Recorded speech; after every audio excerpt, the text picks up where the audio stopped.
सो ये हमारी read previous year solving की क्लास है और आज की क्लास में हम 2015 के लेवल 2 का जो प्रीवियस ईयर हुआ था उसकी सेकंड लैंग्वेज हिंदी को सॉल्व करेंगे।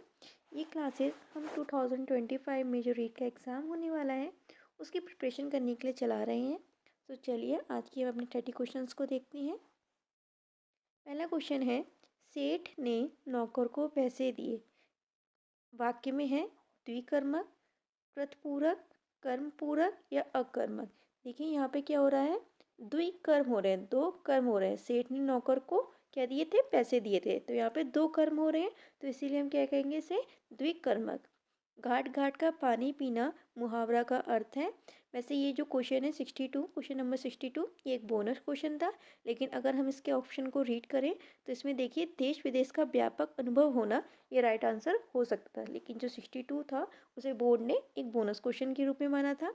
नेक्स्ट क्वेश्चन है, मैं उस लड़की से मिला था जिसकी किताब खो गई। यह वाक्य है। तो वाक्य तीन प्रकार के होते हैं, एक होता है सरल वाक्य, एक होता है संयुक्त वाक्य और एक होता है मिश्र वाक्य। सरल वाक्य में केवल एक ही काम होने का बोध होता है। संयुक्त वाक्य में दो वाक्य होते हैं, मतलब कि दो सरल वाक्य होते हैं जो कि संयुक्त अक्षरों से जुड़े होते हैं, जैसे कि और। जबकि जो मिश्रित वाक्य होता है उसमें एक वाक्य तो मूल वाक्य होता है, उसे हम स्वतंत्र वाक्य कहते हैं, लेकिन जो दूसरा वाक्य होता है वो उस मूल वाक्य पर आश्रित होता है। जैसे कि यहाँ पे है कि मैं उस लड़की से मिला जिसकी किताब खो गई थी, जिसकी किताब खो गई थी। अगर मैं इनसे आपसे पूछूं कि मैं उस लड़की से मिला, तो आप तुरंत बोलेंगे कि कौन सी लड़की, मतलब आपके दिमाग में एकदम क्वेश्चन आया। तो यहाँ पे एक वाक्य दूसरी वाक्य पे क्या है, आश्रित है, तो ये है मिश्रित वाक्य। तो इसका राइट आंसर है मिश्र वाक्य, option number B.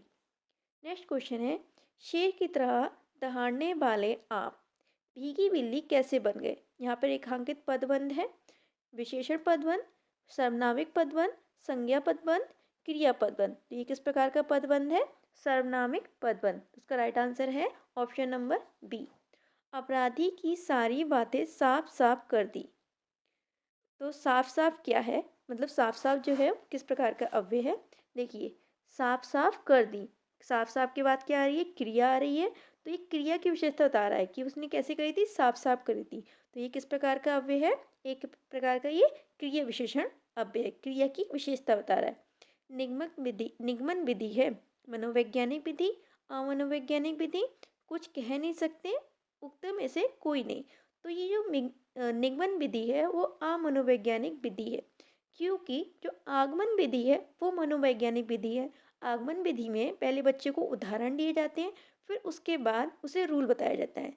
Suppose that आपने बच्चे को कुछ सिखाना है, तो पहले आपने उसके उदाहरण दिए, जैसे कि पंखा, मेज, कुर्सी, ये सब आपने उदाहरण दिए। फिर उसके बाद आपने उसको समझाया कि ये जो सब चीज़ें हैं ना बेटा, ये सब आर्टिफिशियल या फिर कृत्रिम चीज़ें हैं। लेकिन जो निगमन विधि होती है उसमें पहले हम बच्चे को रूल बता देते हैं, फिर उसके बाद उसे एग्जाम्पल देते हैं। तो जो मनोविज्ञान कहती है वो कहती है कि पहले बच्चे को उदाहरण दिए जाए, फिर उसके बाद उसे रूल बताया जाए। तो जो आगमन विधि है वो मनोवैज्ञानिक विधि है, और जबकि निगमन विधि जो है वो अमनोवैज्ञानिक विधि है। नेक्स्ट क्वेश्चन, पाठोपरांत मूल्यांकन किसे कहते हैं। पाठ पढ़ाने से पूर्व का, पाठ पढ़ाते समय का, पाठ पढ़ाने के बाद का, घर पर का।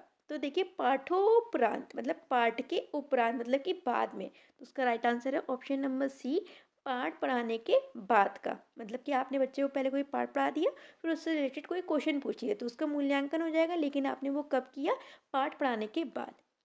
प्रारंभिक अवस्था में बालक भाषा सीखता है। सबसे पहले बच्चे क्या करता है, श्रवण करता है। प्रारंभिक अवस्था में बालक जो करता है भारत भाषा को सीखने के लिए, सबसे पहले तो वो उन चीज़ों को सुनना सीखता है, फिर उनका वो निरीक्षण करता है, फिर उसके बाद वो उनका अनुकरण करता है। तो भाषा सीखने के राइट स्टेप क्या होंगे, पहले श्रवण करता है, फिर निरीक्षण करता है, देन उसके बाद वो अनुकरण कर करके भाषा को सीखता है। तो ऑप्शन नंबर सी एकदम राइट आंसर है। नेक्स्ट क्वेश्चन है, वाक्य विश्लेषण में शिक्षण हेतु उपयुक्त विधि है। आगमन विधि, निगमन विधि, गीत अभिनय विधि, उक्त सभी।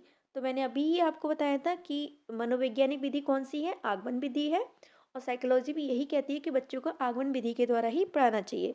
तो राइट आंसर है ऑप्शन नंबर ए, आगमन विधि। वाक्य की पूर्णता के लिए आवश्यक है योग्यता, आकांक्षा, आसिक्त या फिर उपयुक्त सभी, मतलब उक्त सभी। तो इसका राइट आंसर है ऑप्शन नंबर डी, उक्त सभी। मौन वाचन से क्या लाभ है? ज्ञान में वृद्धि, अवकाश के समय का सदुपयोग, खरीदी गई वस्तु किताब का सदुपयोग, शारीरिक वृद्धि। तो इसका बोर्ड ने ऑप्शन नंबर ए और ऑप्शन नंबर बी दोनों ही राइट आंसर माना था, मतलब कि इससे ज्ञान में वृद्धि भी होती है और जो हमारा अवकाश का समय होता है उसका भी सदुपयोग होता है। मौन वाचन उस वाचन को कहा जाता है जहाँ पे कोई बच्चा किसी चीज़ को रीड करता है अपने मन ही मन में बिना कोई आवाज़ निकाले हुए। और जो मौन वाचन है वो हमें क्लास थर्ड से स्टार्ट करा देना चाहिए। तो रीट में ये एग्जाम, मतलब ये क्वेश्चन भी आया था रीट के एग्जाम में कि मौन वाचन का प्रारंभ कौन सी क्लास से कराना चाहिए, तो थर्ड क्लास से। नेक्स्ट क्वेश्चन है, बालक परिवार में रहकर कैसी भाषा सीखता है? सांकेतिक भाषा, लिखित भाषा, बोलचाल की भाषा या कोई नहीं? तो देखिए, परिवार में बच्चा जो उनके आसपास जो बोलने चालने वाली भाषा होती है उसे ही सीखता है। तो उसका राइट आंसर है ऑप्शन नंबर सी, बोलचाल की भाषा। आपने देखा होगा कि बच्चा जिस परिवेश में पला बड़ा होता है उसकी लैंग्वेज वैसी ही होती है। बिहारी लोग बिहार की भाषा बोलते हैं, उत्तर प्रदेश वाले लोग वैसी भाषा बोलते हैं, और कोई बच्चा अमेरिका में पला बड़ा है तो वो इंग्लिश को खूब अच्छे से बोलेगा। मतलब कि अपने परिवार के थ्रू वो आम बोलचाल की जो भाषा होती है उसे सीख जाता है अनुकरण के द्वारा। नेक्स्ट क्वेश्चन है, समतल पर बिखरी सामग्री को बहुत तेज प्रकाश द्वारा पर्दे पर प्रतिबिंब किया जा सकता है। ऑप्शन है फिल्म स्ट्रिप के माध्यम से, स्लाइड के माध्यम से, एपिडा एपिडायस्कोप के माध्यम से, मैजिक लंटेन के माध्यम से। तो इसका राइट आंसर है ऑप्शन नंबर सी, एपिडायस्कोप के माध्यम से। नेक्स्ट क्वेश्चन, दृश्य श्रव्य सामग्री की आवश्यकता निम्न में से किस विधि के लिए आवश्यक नहीं है? समस्या समाधान विधि, व्याख्या विधि, योजना विधि या उपरोक्त सभी। तो हमें व्याख्या विधि में दृश्य श्रव्य सामग्री की आवश्यकता नहीं होती है। व्याख्या विधि में जो शिक्षक होता है वो मौखिक रूप से चीज़ों की व्याख्या कर करके बच्चों को सिखाता है। निम्न में से प्रक्षेपी सामग्री नहीं है?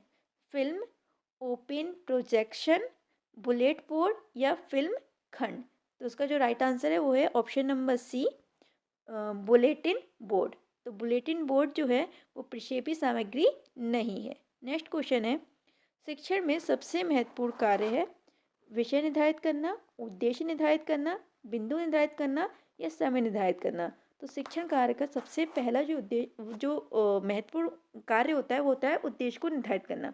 उस उद्देश्य के आधार पर ही हम विषय वस्तु, समय या फिर अन्य चीज़ों को निर्धारित करते हैं कि उस उद्देश्य को पूरा करने में हमें किन किन चीज़ों की आवश्यकता है, कितना टाइम लगेगा। तो सबसे पहला चीज़ क्या है कि हम उद्देश्य को निर्धारित करें।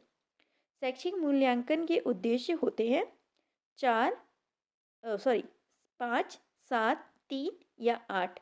इसका राइट आंसर है ऑप्शन नंबर सी, 3। तो शैक्षिक मूल्यांकन के कितने उद्देश्य होते हैं? 3 उद्देश्य होते हैं। मौन वाचन का मूल्यांकन किस परीक्षा द्वारा किया जा सकता है?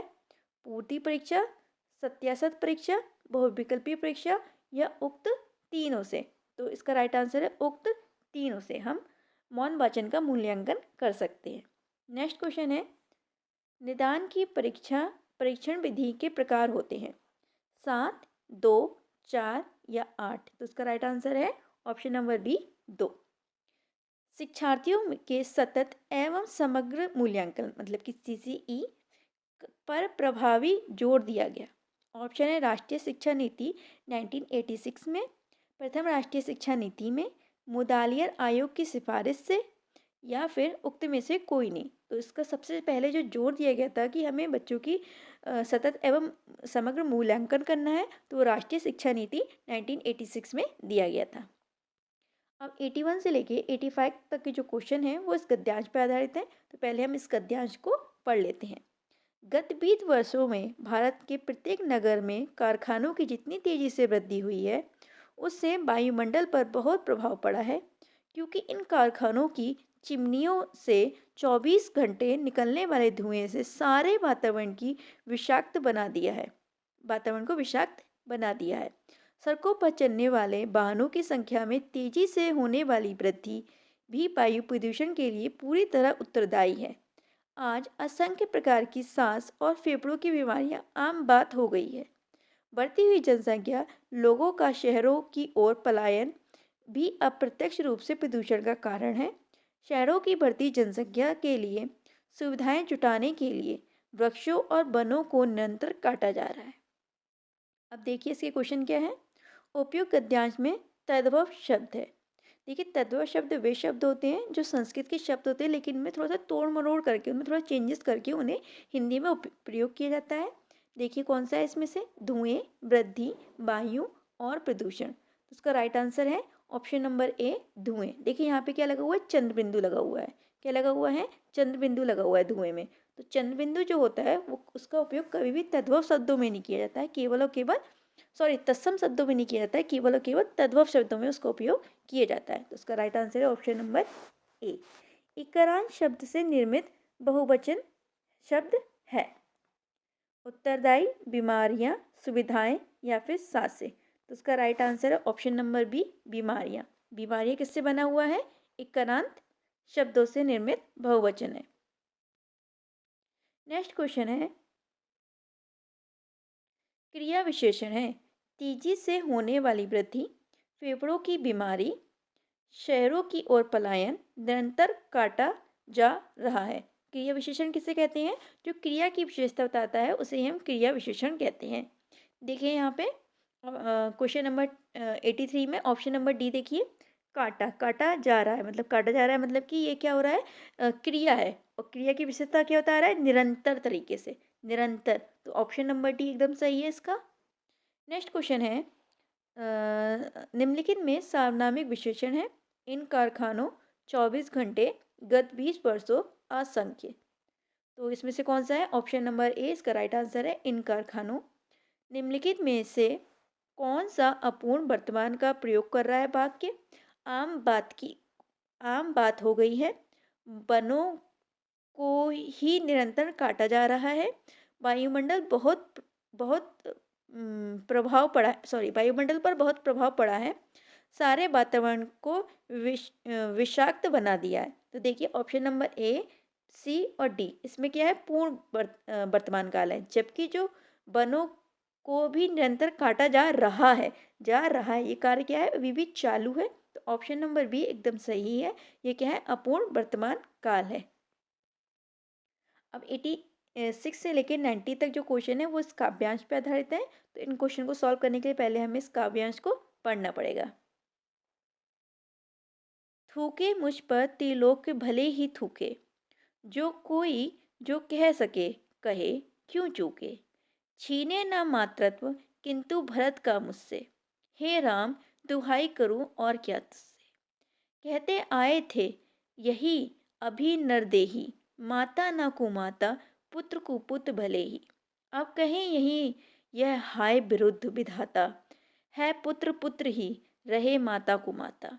बस मैंने इतना बाह्य मात्र ही देखा, दृढ़ हृदय ना देखा, मृदुल गायत्र ही देखा। अब इसे क्वेश्चन देखिए, कैकेयी की किस मानसिक दशा की अभिव्यक्ति उपयुक्त गद्यांश या काव्यांश में की गई है। चिंता, पश्चाताप और गलानी, पुत्र प्रेम या क्रोध। तो क्या है, यहाँ पे उन्हें पश्चाताप और गलानी हो रही है। उन्होंने श्री राम को वनवास दिला दिया है, तो इसके बाद उन्हें क्या हो रहा है, पश्चाताप हो रहा है कि उन्होंने ऐसा क्यों कर पाया। उपयुक्त काव्यांश का मूल भाव है, छीने ना मातृत्व किंतु भरत का मुझसे, कहते आए थे यही अभी नरदेही, जो कोई जो कह सके बस मैंने इतना बाह्य मात्र ही देखा। तो 87 का जो राइट आंसर है वो है ऑप्शन नंबर डी, बस मैंने इतना बाह्य मात्र ही देखा। उन्हें मतलब ब्रॉड एरिया में नहीं देखा था, उन्होंने केवल ये देखा था कि राम को वनवास हो जाए और फिर क्या हो जाए, मेरे पुत्र को क्या मिल जाए, सिंहासन मिल जाए। तो उन्हें केवल बाह्य मात्र ही चीज़ें देखी थी, उन्हें ब्रॉड एरिया में उस चीज़ को सोचा नहीं था। लेकिन बाद में जब ऐसा हुआ तो उन्हें क्या हुआ, गिलानी हुई, पश्चाताप हुआ। नेक्स्ट क्वेश्चन है, बस मैंने इसका बाह्य मात्र ही देखा कथन का भाव है, कैकेयी ने भरत को समझा नहीं, वह भरत की शक्ति को पहचान गई, भरत के मन को ना समझ पाई, वह माता का कर्तव्य ना कर सकी। तो इसका राइट आंसर है ऑप्शन नंबर सी, वो भरत के मन को समझ नहीं पाई थी। इस काव्यांश में मूल विचार है पुत्र पुत्र ही रहे माता कुमाता। नेक्स्ट ऑप्शन है, अब कहें सभी यह हाय विधाता, हाय विरुद्ध विधाता। नेक्स्ट ऑप्शन है, हे राम भरत की को क्षमा करिए। इसका लास्ट ऑप्शन है, हे राम दुहाई करूं और क्या तुझसे। तो उसका राइट आंसर है ऑप्शन नंबर ए, कि मतलब कि पुत्र तो पहले कुपुत्र हो जाता था, लेकिन माता कभी कुमाता नहीं होती थी। लेकिन इस इंसिडेंट के बाद अब क्या होगा, लोग कहेंगे कि पुत्र तो पुत्र ही है, लेकिन जो माता है वो क्या लिख ली, कुमाता लिख ली। इस काव्यांश का शिल्प सौंदर्य है। बाह्य मात्र, मृदुल गात जैसे तत्सम शब्दों के कारण सरल एवं सहज भाव भाव बेग बेग गई भावेग गई भाषा के कारण, मात्रा न कुमाता, पुत्र कुपुत्र उक्त के कारण, थूके मुझ पर त्रिलोक भले ही उक्त के कारण। तो उसका राइट आंसर है ऑप्शन नंबर बी, सरल और सहज सहज भावेगामी भाषा के कारण ये इसका काव्य का सौंदर्य बना है।